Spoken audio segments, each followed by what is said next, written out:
บายดีเหมือนทุกคนเนาะที่เข้ามาเบิ่งคลิปนี้มื้อนี้คือจะมาออกกำลังกายต้านโควิดกันว่าคืออยู่งานละล่าเนาะอยู่งานละล่ามีได้กินกับนอนนะนี่เดี๋ยวจะน้อยสิวัดกินหมูก็นึ่งออกกำลังกายอยู่งานละล่าก็จะมีอย่างไรเนาะก็เริ่มแรกๆกับฟิตขึ้นก่อนฟิตขึ้นเดี๋ยวจะมาออกกำลังกายไปทำการต้องว่าแค่ไหนเนี่ย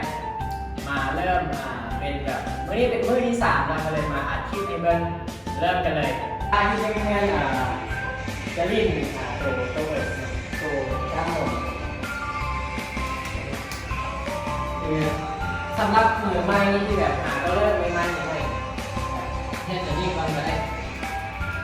รวมเราต้องเอาตีนจ้างเอาจ้างที่นี่12 บาท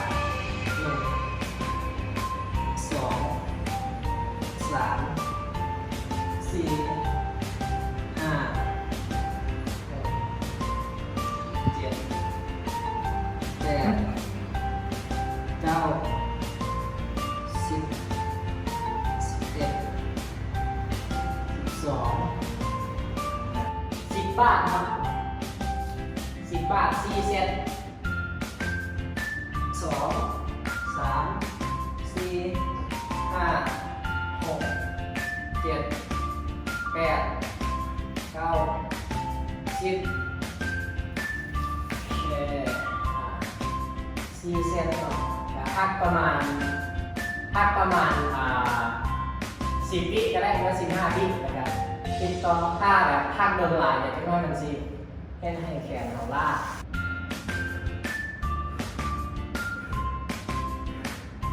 แล้วก็ต่อไปก็เป็นท่าที่แบบให้มันเมื่อยเก่าๆตอนนี้ก็เมื่อยละจะตั้งมาหยอกมันให้มันแบบสูงขึ้นไปนึงจะตีนขึ้นตั้ง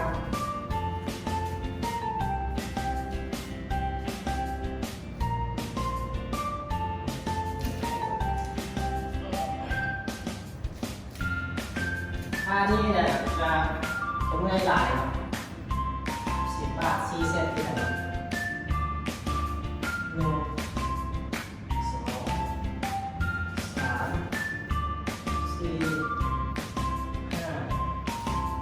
6 7 8 9 10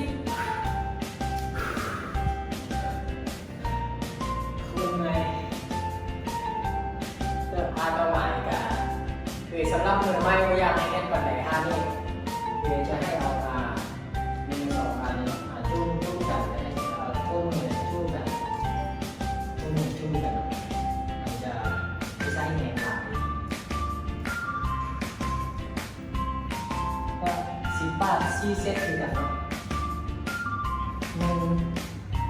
2 3 4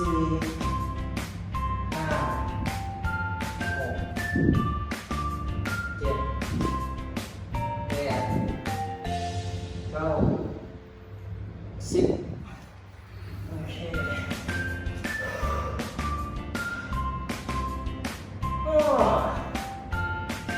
ประมาณนี้ก็เป็นท่าฟิตขึ้นแบบเบสิกขั้นพื้นฐานเดี๋ยวโอกาสหน้าที่ให้คลิปลงตื้นแบบเดี๋ยวสิเป็นอย่างก็กำลังเข้าฟิตเนสเราได้ประมาณอาทิตย์เดียวโควิดเข้าประเทศลาวก็เลยได้มาเห็นที่ห้องกับผู้ใดติดตามด้วยกับฝาก